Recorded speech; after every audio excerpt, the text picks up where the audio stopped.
සුබ දවසක් සියලු දෙනාටම සාමාන්‍ය පෙළ විභාගයට සූදානම් වන දූල පුතාලා වෙනුවෙන් විභාගයේ සඳහා එන 11 ශ්‍රේණියට නියමිත තවත් පාඩමක් පිළිබඳ සාකච්ඡා කරන්නයි අද මම බලාපොරොත්තු වෙන්නේ. න්‍යාස 11 ශ්‍රේණියේදී සාකච්ඡා වෙන ප්‍රධානතම පාඩමක්. න්‍යාස පිළිබඳව මින් පෙර සාකච්ඡා වෙලා නැහැ. එතකොට මුලින්ම අපි බලමු න්‍යාසයක් කියන්නේ මොකක්ද කියලා. න්‍යාස පිළිබඳ අදහස මුලින්ම ඉදිරිපත් කරන්නේ 1854 දී බ්‍රිතාන්‍ය ජාතික ගණිතඥයෙක් වන ආතර් කේලි විසින්. ඊටම සරලව අපි න්‍යාසයක් කියන එකක් හඳුනාගත්තොත් පේලිහා තීරු වශයෙන් දත්ත ඇතුළත් කර ඇති සංඛ්‍යා සැකැස්මක් අපට න්‍යාසයක් විදිහට හඳුනා ගන්න පුළුවන්. උදාහරණයක් විදිහට අපි වාර පරීක්ෂණයකදී ගණිතය සහ විද්‍යාව යන විෂයන් දෙක සඳහා විමල් පාරොක් රාදා කියන සිසුන් තුන්දෙනා ලබාගත් ලකුණු පිළිබඳ තොරතුරු ඇතුළත් කිරීම විමසා බලමු. අපි සාමාන්‍යයෙන් මෙවැනි තොරතුරු ඇතුළත් කරන්න ප්‍රධාන වශයෙන් යොදාගන්නේ වගු. ඉතින් වගුවක් භාවිතා කිරීම ඉතාමත් පැහැදිලිව අපිට මේ තොරතුරු ටික ඇතුළත් කරගන්න පුළුවන්. එතකොට සිසුන් තුන්දෙනා අපි පේලිවලටත් විෂයන් දෙක තීරවලටත් අරගෙන ඉතාමත් පැහැදිලිව මේ තොරතුරු ටික ඇතුළත් කරගන්න පුළුවන්. ඉතින් මේ හැම දත්තයක්ම අපිට නිවැරදිව විග්‍රහ කර ගැනීමේ හැකියාවත් මේ 75 කියන්නේ විමල් ගණිතයට ලබාගත් ලකුණ. මේ 70 කියන්නේ ෆාරුක් විද්‍යාවට ලබාගත් ලකුණ. මේ ආකාරයට මේ වගුවක් මගින් තොරතුරු ඉතාමත් පැහැදිලිව නිරූපණය කිරීමේ හැකියාව තියෙනවා. ඒතර වගුවේ තියෙන මේ සංඛ්‍යාත්මක අගයන් පහත දැක්වෙන ආකාරයට අපට ලියා දැක්වීමේ හැකියාවකුත් තියෙනවා. ඉතින් මෙන්න මේ ක්‍රමයට සංඛ්‍යාත්මක තොරතුරු පේලි හා තීර විදිහට මෙන්න මේ වගේ වරහන් තුල ගොනු කර දක්වපුවාම මෙන්න මේ සංඛ්‍යා සැකැස්මකට තමයි අපි කියන්නේ න්‍යාසයක් කියලා. එතකොට මේ න්‍යාසයේ තොරතුරු අපිට ආකාර දෙකකට දක්වන්න පුළුවන්. දැන් මේ වගුවේ තියෙන තොරතුරු වලින් පේලි සඳහා සිසුන්වත් තීර සඳහා විෂයන්වත් ඇතුළත් වෙන ආකාරයට මේ විදිහට අපිට පේලි 3ක් සහ තීර 2ක් ඇතුළත් වෙන විදිහට න්‍යාසය සකස් කරගන්න පුළුවන්. ඒ වගේම අපිට අවශ්‍ය නම් මේ විෂයන් පේලි විදිහටත් මේ සිසුන් තීර විදිහටත් එන විදිහට න්‍යාසය සකස් කරන්න පුළුවන්. යනවා මේ ගණිත විෂයට නියමිත ලකුණු ටික අපි පළමු පේලියට ඇතුළත් කරනවා. ඒ වගේම විද්‍යා විෂයට අයත් ලකුණු දෙවන පේලියට ඇතුළත් වෙනවා. ඒ අනුව පළවෙනි තීරයේ තියෙන්න ඕනේ විමල්ගේ විෂයන්ගේ ලකුණු. ඒවා වෙනස් වෙන්න බෑ. තොරතුරු වෙනස් වෙන්න බෑ. හොඳයි. එහෙනම් මේ ආකාරයට න්‍යාසයක් අපට ආකාර දෙකකින් දැක්විය හැකියි. ඉතින් න්‍යාසයකින් තොරතුරු ඇතුළත් කිරීමේදී තියෙන ප්‍රධානතම අවාසිය වෙන්නේ මේ තොරතුරු හඳුනා ගැනීමට තියෙන අපහසුව. ඉතින් අපිට සිද්ධ වෙනවා කල්ැතිව මේ පේලි සහ තීර වලින් දැක්වෙන්නේ මොනවද කියන එක අර්ථ දක්වලා තියන්නේ. ඉතින් න්‍යාසවල තියෙන ප්‍රධාන අවාසිය තමයි තොරතුරු නිවැරදිව හඳුනා ගැනීමට යම් අපහසුතාවක් තිබීම. හැබැයි න්‍යාසවල තියෙන ප්‍රධානතම වාසිය වෙන්නේ සංඛ්‍යාත්මක ගණනයන් සඳහා මෙවැනි දත්ත සමූහ යොදා ගනිද්දී මේ න්‍යාස ක්‍රමය ගොඩක් ප්‍රයෝජනවත් වෙනවා. උදාහරණයක් විදිහට ගත්තොත් අපි මේ පළවෙනි වාරේ නැත්නම් දෙවෙනි වාරයේ සඳහා මේ විෂයන් දෙකට මේ සිසුන් තුන්දෙනා අපි ලබාගත් ලකුණු ලෙස ගනිමු. ඒ වගේ අපිට ඕන වෙනවා කියලා අපි හිතමු තුන්වෙනි වාරයේ සඳහාත් මෙවැනිම වගුවක් අපිට පිළියෙල කරගන්න පුළුවන්. ඉතින් මේ දෙවන හා තුන්වන වාර දෙකේ ලකුණු වල ඇවරේජ් එක පදනම් කරගෙන වර්ෂ අවසානයේ ත්‍යාග ප්‍රදානයේට තනි ලකුණක් ගන්නට අවශ්‍යව අවස්ථාවක් අපි සැලකුවොත් මේ වගු දෙකක් භාවිතා කරලා අපිට ආපහු සිද්ධ වෙනවා තව තුන්වෙනි වගුවක් හදන්නේ වාර දෙකේ ලකුණු වල එකතුව සඳහා. ආපහු එක දෙකෙන් බෙදන්න තව ලොකු වැඩපිළිවෙලක්. ඉතින් මේ වගු ඇසුරෙන් එවැනි කටයුත්තක නිරත වීම ඉතාමත් දුෂ්කර කටයුත්තක් වෙනවා. හැබැයි මේ න්‍යාස ක්‍රමය මගින් අපිට මේ තියෙන්නේ දෙවන වාරයට අදාළ තොරතුරු. මේ විදිහම බොහොම පහසුවෙන් අපිට තුන්වෙනි වාරයට අදාළ ලකුණු ටිකක් ගන්න පුළුවන්. අපිට පුළුවන් මේ වාර දෙකේ ලකුණු දෙක එකතු කරන්න මේ න්‍යාස දෙක එකතු කරගන්න. එකතු කිරීමේ ඉතා පහසුවෙන් තවත් තනි න්‍යාසයක් ලැබෙනවා. ඊළඟට ඒක අපිට න්‍යාසය දෙකෙන් බෙදීම මගින් අපිට පුළුවන් වර්ෂ අවසානයේ තනි ලකුණ පහසුවෙන් ලබා ගන්න. එවනම් මේ න්‍යාස ක්‍රමයේ තියෙන ප්‍රධානතම වාසිය වෙන්නේ සමූහගත තොරතුරු සංඛ්‍යා සමූහ ගණනයන් සඳහා යොදා ගැනීමට තියෙන පහසුව.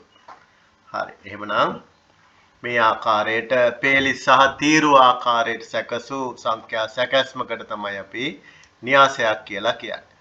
ඉතින් බලන්න උදාහරණ කිහිපයක් අපි න්‍යාස හඳුනා ගනිමු. මෙතන තියෙන පේලි 3ක් සහ පේලි 2ක් සහ තීර 3ක් ඇතුළත් වන න්‍යාසය.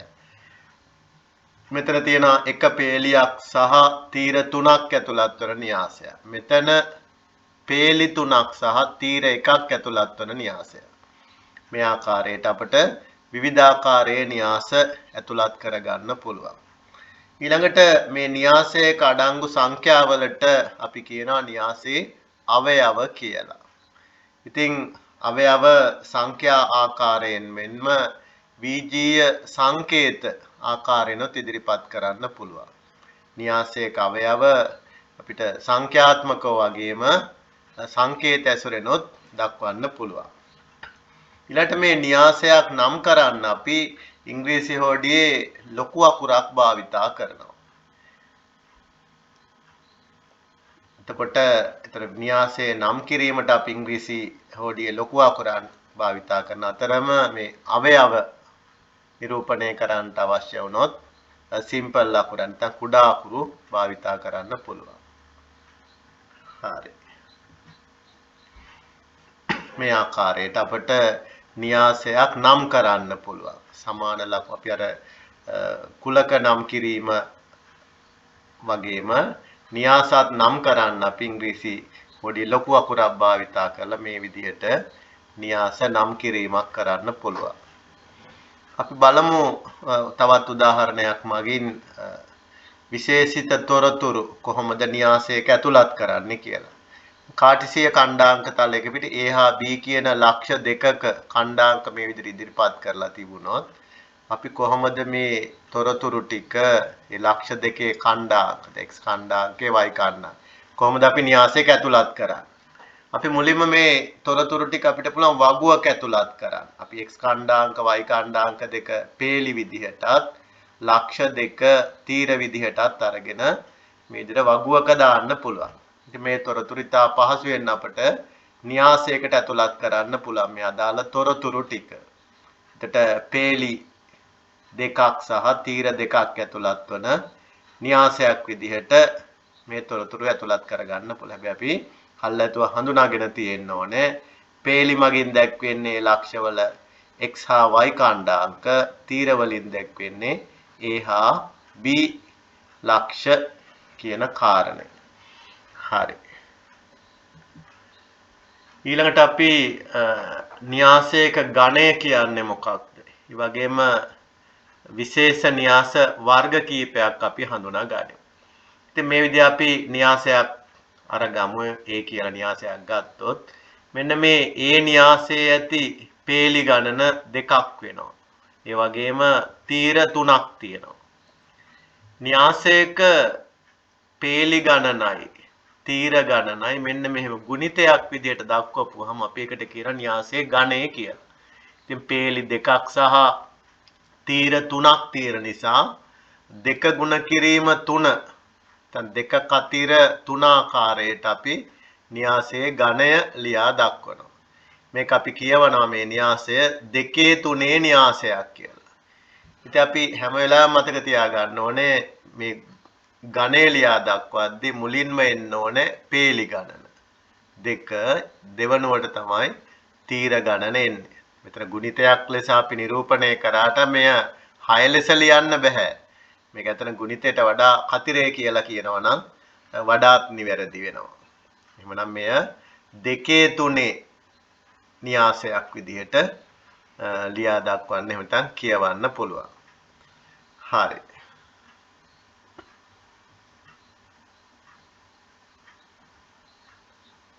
ඊළඟට අපි මේ න්‍යාසයක ඝණය සාමාන්‍යයෙන් කියවනවා වගේම ලියා දක්වන්නත් පුළුවන්. මෙන්න මේ වගේ න්‍යාසයේ පහලින් දකුණු කෙළවරෙන්ෙහි ඝණය ලියා දක්වන්න පුළුවන්. න්‍යාසයක ඝණය සාමාන්‍ය මේ විදිහට ලියා දක්වන අවස්ථා තියෙනවා. හරි. එහෙමනම් ඉහත අපි කළ ආකාරයට න්‍යාසයක ඝණය සඳහන් කරද්දී පළමුව පේලි ගණනත් දෙවනුව තීර ගණනත් සටහන් කිරීම සම්මත ක්‍රමය වෙනවා. හරි. අපි බලමු එහෙමනම් උදාහරණ කිහිපයක් අරගෙන මේ න්‍යාසය ගත්තොත් පේලි 3යි තීර 2යි. එහෙමනම් මෙය 3 2 න්‍යාසයක් වෙනවා. මේ න්‍යාසයේ පේලි 1යි තීර 3යි. 1 3 න්‍යාසයක් කියලා කියවන්න පුළුවන්.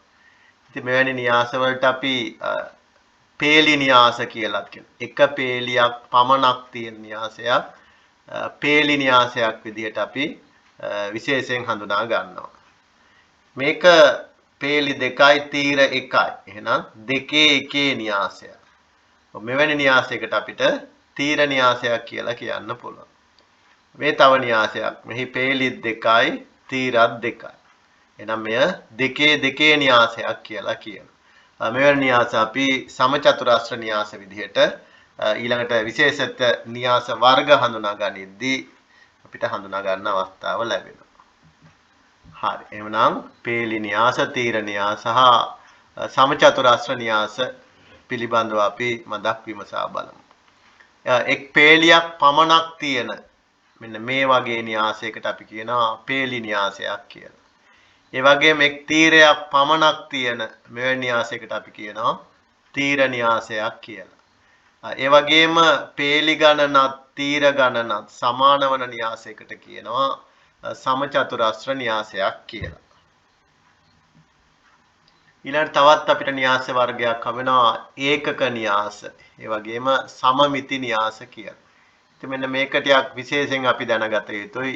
ඉහත දැක්වෙන මේ සමචතුරාස්‍ර න්‍යාසයේ මෙන්න මේ කොටු කර දක්වා තියෙන මෙන්න මේ අතට තියෙන මේ විකර්ණය අපි ප්‍රධාන විකර්ණය ලෙස හඳුනා ගන්නවා.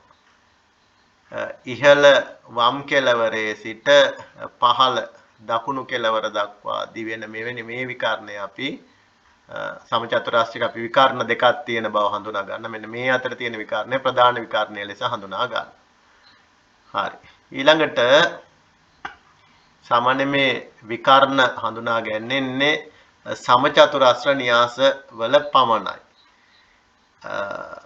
ඊළඟට මෙන්න මේ ප්‍රධාන විකර්ණයේ තියෙන අවයවය එක වෙන අතරම අනෙකුත් සියලු අවයව බිඳුව වන න්‍යාස වලට අපි කියනවා ඒකක න්‍යාස කියලා.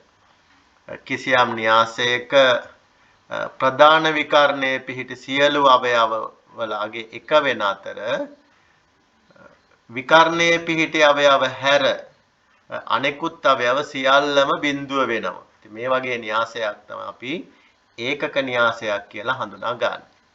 ඒ අනුව මේ න්‍යාසය 2 2 සමචතුරාස්‍ර න්‍යාසයක්. මෙහි මේ අවයව දෙක එක වෙලා මේ දෙක බිඳුව වුණොත් මෙය 2 2 ඒකක න්‍යාසයක් කියලා කියන්න පුළුවන්.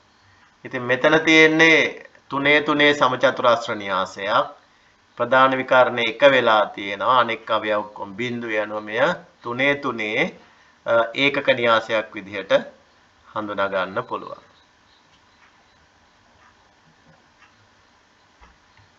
හරි. මේ තියෙන්නේ 2 2 ඒකක න්‍යාසය.